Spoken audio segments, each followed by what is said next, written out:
In this video, I'm going to show you how to do a full factory restore on any Cricket smartphone. This particular one is an HTC, but again, it'll work with any Cricket smartphone. So it's fairly easy to do. What you want to do is you want to make sure it's powered off, and preferably have it plugged into a power source. That way the battery won't die while you're resetting it.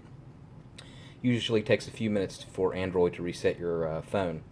So what you want to do is you want to simply just hold down the down volume button, and sometimes the down volume is located on the back side, whatever, it doesn't matter. You're going to hold down the down volume button, and while you have it held down, you're going to hit the power button for however long it takes to turn on, and then you're going to continue to hold down the down volume button until you see a reset sign. Still holding. Alright, so what's going to happen is you want to get to this screen here, and this particular unit is locked, but you want to use the volume up and the volume down button to navigate.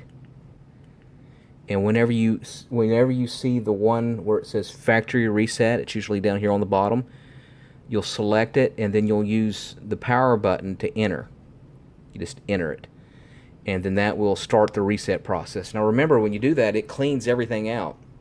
So it'll delete all your pictures, all your phone information, everything. And that's a good thing if you want to resell it, or if you just want to refresh it, or get a virus off, or what have you. Alright, thank you for watching, and please subscribe.